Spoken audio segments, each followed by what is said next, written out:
Hey, period 5. We are now on to chapter 9. When we last saw the students in chapter 8, someone has been shot. Their escape plan was foiled.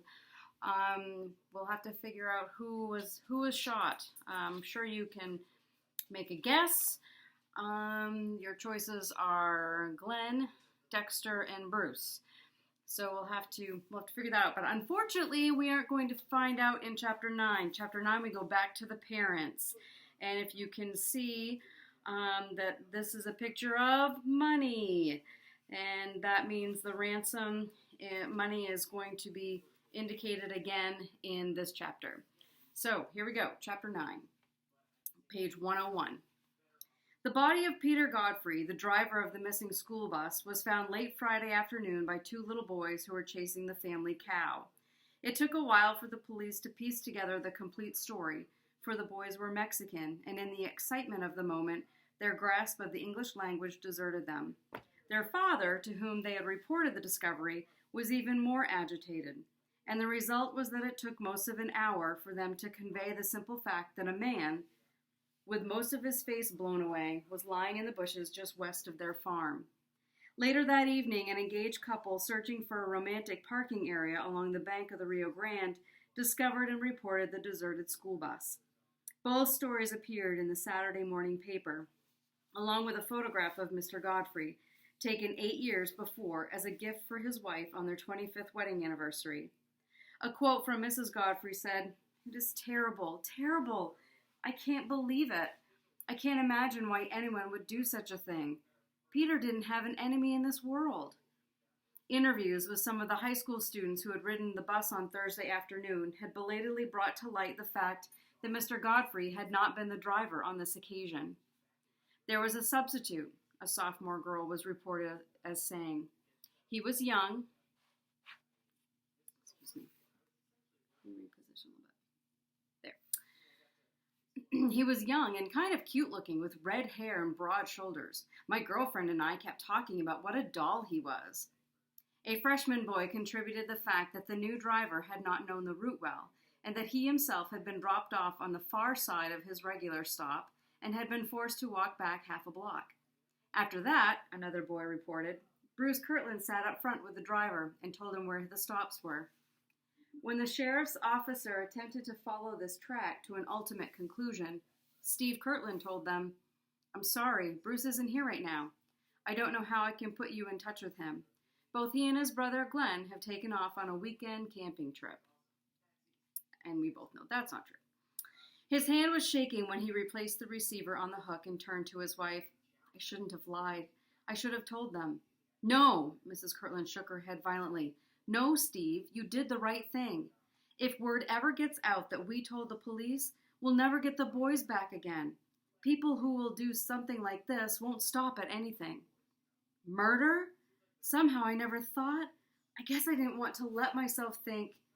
"The only safe thing to do," Mrs. Kirtland said, "is to give them the money just as soon as possible. We have the full amount. We have to get it to them." "It's not going to work that way," Steve Kirtland said wearily. "They, whoever they aren't going to flit around picking up money here and money there, releasing one kid and then another. That would be crazy. Picking up the ransom is the biggest risk they will be taking, and they will be doing it only once. All the cash has got to be together in one place."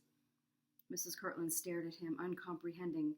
"But if we have our share of the ransom ready, surely our boys—" "No, dear," Steve Kirtland said patiently. "That is what I'm trying to get across to you. Our boys will be held with the others until the total ransom is collected. From us, from the Frenches, from the Donovans, and from any other family involved." "But the Donovans don't have their part of it," Mrs. Kirtland exclaimed. "I talked to Marion just a few minutes ago. She finally reached Jack in California, and he isn't going to contribute one penny." "He isn't?" Mr. Kirtland exploded. "Good Lord, what's the matter with the man? Marianne is his own daughter. Didn't Marianne explain to him—" He wouldn't listen to her. The minute she said the word money, he wouldn't let her go any further. He said he would discuss money only through his lawyer and not to call him about it again, and banged down the receiver. "Good Lord," Steve Kirtland said again. He rubbed his hand worriedly across his forehead. I was sure Jack would come through. I've never thought much of the guy personally, but on something like this, when it's his own kid involved, it never occurred to me he wouldn't cooperate. Can't we help them? Asked Mrs. Kirtland. For our own boy's sake, can't we make up the difference? We are already doing that for the Frenches, her husband told her. Even the deepest well runs dry eventually. I've hit every resource we have already. We simply don't have access to anything more. Now we're going to the French's house. The first thing Mrs. French saw when she opened the morning paper was the photograph of Peter Godfrey. It was there, facing her, balanced on the crease, before she ever got the paper unfolded far enough to be able to read the headline. It flashed through her mind that he was a pleasant-looking man, bearing a slight resemblance to a cousin of hers in Ohio, and that he had probably been elected president of some local civic group. Then she read the name beneath the picture and saw the long black banner stretched across the top of the page. School bus driver found murdered. I don't believe it, Mrs. French thought numbly. It cannot be true. She closed her eyes and opened them, and the banner was still there. With a violent twist, with a violent effort, she forced herself to read the article beneath it. When she finished, she sat quietly with the paper still in front of her. She thought, I very well may never see my daughter again. The room was empty and very quiet. The only sound was the ticking of the small Swiss clock over the mantel. It was the French's clock.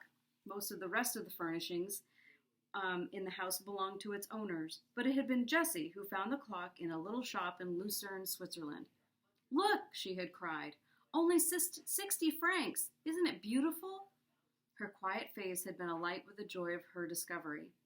You had better like it, Mother, for I'm going to buy it, and you're going to get it for Christmas. Jessie had liked Switzerland. She had liked France. She had liked, Mrs. French thought now, every place she had ever been. For happiness to Jessie was not people and activity. It was a self-made thing, deep within herself. This was something that her gregarious mother had never been able to accept or understand. What did you do all day? She would ask on her own return from some organized activity, and Jessie would answer, I read, or I walked, or in Paris, I went to the Louvre, or the Bois de Boulogne, or the Luxembourg Gardens.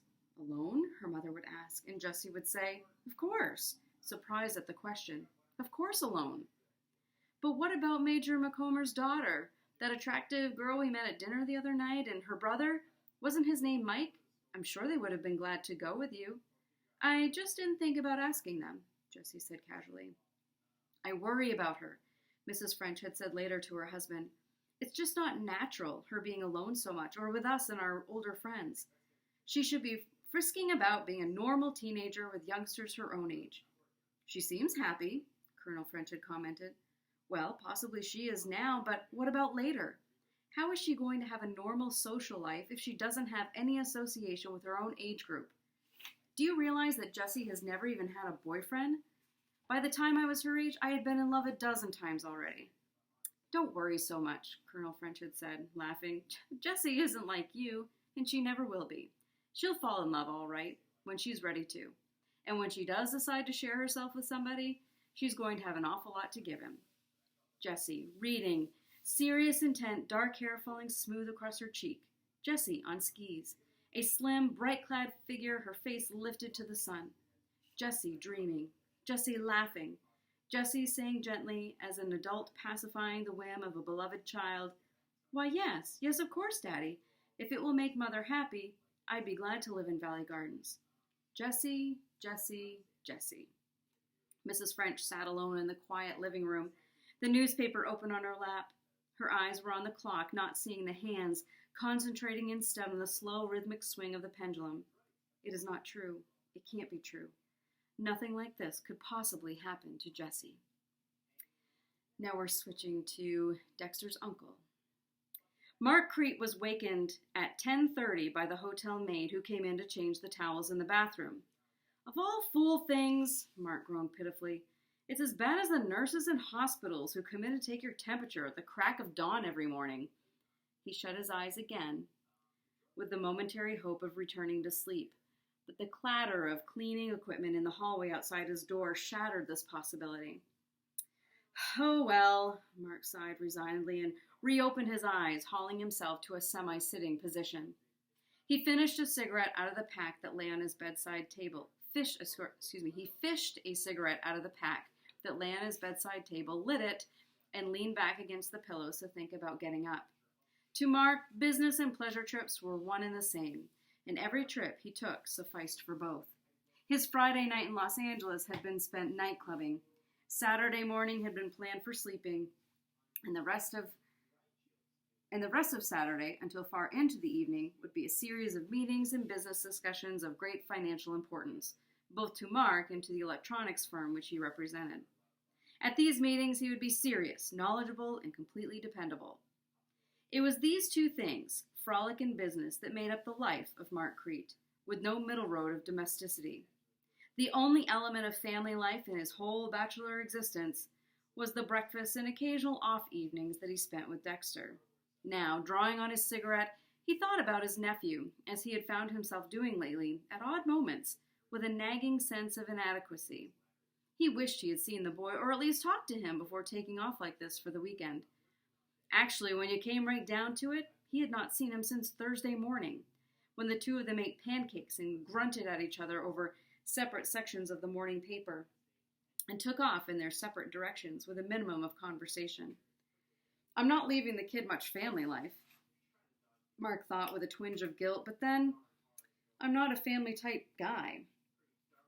I'm 40 years old, and I can't swing my whole life around to start playing the father role to an 18-year-old who would probably resent it like mad if I tried to anyway. Actually, we get along pretty well together. Dex is a nice enough kid, runs his own life, doesn't make any problems. Mark had had little contact with Dexter during the earlier years of his life. He had had a very real affection for his sister, Dexter's mother, in their childhood, but time, distance, and the difference in their ways of living had prevented them from retaining a closeness in their adult lives. On the few occasions that he was in the New York area, he had stopped to visit with the family. On the first of these, Dexter had been 2, a husky, round-faced toddler with an amazing shock of dark hair. On the second, he had been 8 and away at scout camp. When at 12, the boy had come down with polio. Mark had been deeply concerned and had insisted on taking over the payment of a number of medical bills. But this was quite different from taking on personal responsibility for a teenage boy. So just a pause here, polio is a disease that affects the muscles. And if you remember back to when he was talking about his arm, he had one arm that was slightly underdeveloped muscle-wise. So it looks different in comparison to his other arm. You can kind of equate it to if, let's say you broke your arm and you had your arm in a cast. Once you have that cast removed, your arm is going to look very, squishy, and it's not going to have a lot of defined muscle that you may have in your other arm. And that's the kind of the way his arms look, or one of his arms rather. It was after the funeral that he had brought up the subject almost apologetically. I know it's hard for you to think ahead at a time like this, Dex, but in their wills, your parents named me as your guardian, so both of his parents are deceased. For business reasons, I'm not going to be able to stay here in the East for as long as I would like to, and we're going to have to make some kind of plan for your future. I'll be going to college, Dexter said. Dad always meant for me to do that. He set up a fund for it. I know, that's all taken care of, but you have another year of high school to complete first, don't you? It's a little late to register, but I could try to get you into one of the good prep schools. Thanks, but no thanks, Dexter said decidedly. I don't want to live with a bunch of guys on top of me all the time. I'd rather stay on in the apartment and finish up in public school. That's out of the question. You can't live by yourself in New York City. On this, Mark was definite. There must be prep schools that have private rooms rather than dormitories. We'll pick up some of the catalogs. Dexter's eyes glinted defiantly. I'm nearly 18. I don't need anybody looking after me. I haven't needed anybody for a long time now. His jaw was set and stubborn. His left hand was gripped into a fist. From his right sleeve, his other hand hung limply, giving him a vulnerable, lopsided look, which tore Mark's heart. For an instant, there flashed before him the memory of the round-cheeked boy who had toddled to him across the living room of his sister's first postage stamp apartment. a baby with 2 good arms and 2 good legs and loving parents cheering him onward. The boy before him stood, braced for his decision. Look, Mark heard his own voice speaking. What would you think of coming back to Albuquerque with me? There's a good public high school in the Valley Gardens area. You mean to live with you? Would there be room for me? There's no problem about that. I've got a real party house, plenty of room. I could put up an army in there if I wanted to. Dexter was hesitant. Wouldn't I be kind of a drag on you? I won't let you be, Mark said honestly. He was more startled by his own impulsive invitation than Dexter was, and he was already beginning to have qualms about it. However, he had made the offer, and there was no withdrawing it. I have a bachelor pad, he said, and I lead a bachelor life. I'm not home a lot. I take trips. I'm out a lot in the evenings. There's a cleaning woman who comes in once a week, but I do my own cooking. And if you live with me, you'll do yours. I'm not offering you a replacement for what you've lost, Dex. I can't be a parent to you. I won't even try. But I loved your mother very much, and well, if you'd rather live with me than go off to school someplace, I'd like to have you. Thank you, Dexter said quietly. I'd like that. I won't be any trouble, I promise. And it had been true.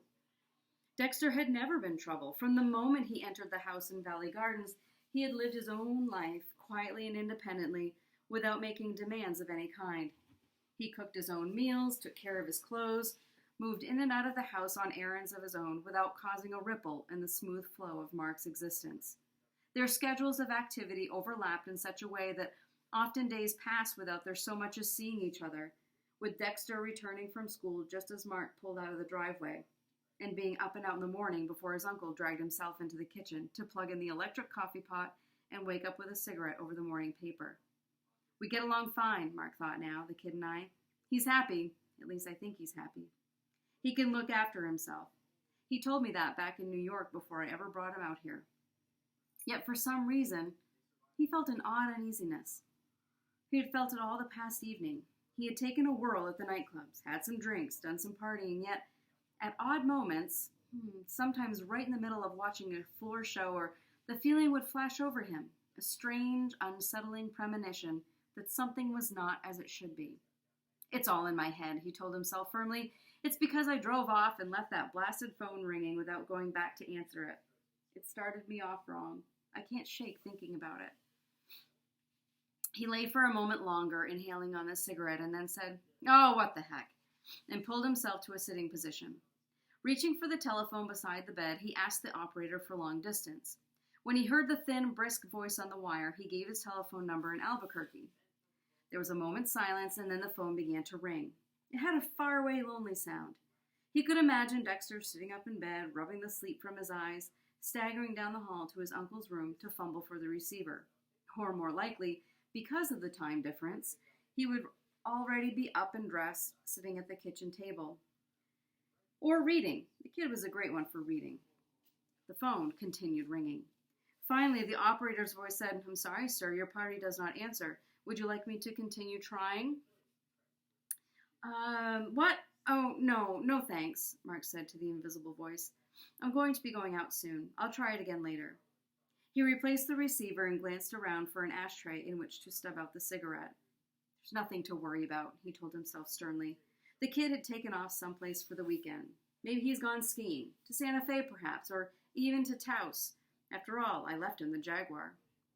The explanation was so logical that relief flowed through him. Of course that was the answer. Dexter had gone skiing. With a grunt of satisfaction, he got out of bed and went into the bathroom to take a shower. Now we're going to the Donovans' house, Mary Ann's parents, or mom and stepdad. Rod Donovan did not go to work on Friday. Because of this, he was not at his desk at the Journal when the first news report came in, and he, like the other families, learned about the death of the missing bus driver by reading about it in the Saturday's paper. His first reaction upon doing so was to dispose of the paper before his wife could read it, and to plant himself in a chair next to the telephone so that he could monitor incoming calls. The one for which he waited arrived around the middle of the morning. Yes, Rod said, we have the money, the whole amount. The Kirtlands and the Frenches have their shares also. How is Mary Ann? There is another family, the now familiar voice on the other end of the wire informed him. A Mr. Crete. I have not been able to contact him at all. How is Mary Ann? Rod persisted. I want to speak to her. You know she is not with me, Mr. Donovan. I have told you that before. Now listen to me. This is important. I have not been able to contact Mr. Crete about his part of the money. Mr. Crete? The meaning behind the man's words began to penetrate. You mean there is a fourth party, not just us and the Frenches and Kirtlands? That is what I am telling you. We must have another 15,000. It is for Mr. Crete's nephew. What are you telling me this for? Rod asked him. I don't know any Mr. Crete. Does he live here in Valley Gardens? Yes, but he does not answer the phone. He has not answered it at all. I have been unable to reach him. I think he must be out of town. I can't help that, Rod said shortly. I have the money to pay for Mary Ann's release. I want to know where I should bring it. That is the problem, Mr. Donovan. You cannot bring 1 share or even 3 shares. We must have the money for all the children at once. But how do you expect to collect from someone you haven't even spoken to? Rod exclaimed. If Crete is out of town, he may not even know his nephew's missing. It matters very little to us, the voice told him, where the money for his nephew comes from. If Mr. Crete is not there to provide it, then someone else may do so. All that matters is that the full amount for all 5 children is delivered to us tomorrow. But 15,000 more? Rod tightened his grip on the receiver. Can you get it? Yes, I can get it. Today? Yes, today. Where shall I bring it and when? There is a village, the man said, about 2 hours away from Albuquerque. It's a small settlement in the mountains. There is one road leading to it. You are to drive there alone. If anyone follows you, he will be spotted on the road. You are to bring the money, all the money, with you. All right, Rod said. But Mary Ann had better be there. I'm not handing you 1 penny until I see her. There is a church. You will go inside. I will meet you there. With Mary Ann? I will meet you at the church tomorrow at 1 o'clock. Mr. Donovan, I repeat, you are to come alone. If anyone is with you or follows you, you will never see your daughter again. I'll be there, Rod told him. Give me directions. When he finally replaced the receiver, he raised his eyes to find his wife standing in the doorway. I heard, she said softly. Yes, well, it's all right, honey. It's going to be all right. He got up from his chair and went over to her. Marion, Donovan, moved to lean against him. He put his arms around her and said, You're shivering. I heard what you told him. You said you could get an extra $15,000 for someone else's child. Rod, you can't. No, I can't. We don't even have our own share of the money. We can't pay our own. Don't shiver, Rod said softly. It's all right. It will be all right. You're going to meet him, and you don't have the money. What are you going to do? I don't know, Rod told her, but at least I will see him. I will see Mary Ann. Also, I will do something. I don't know what it will be, but I will do something.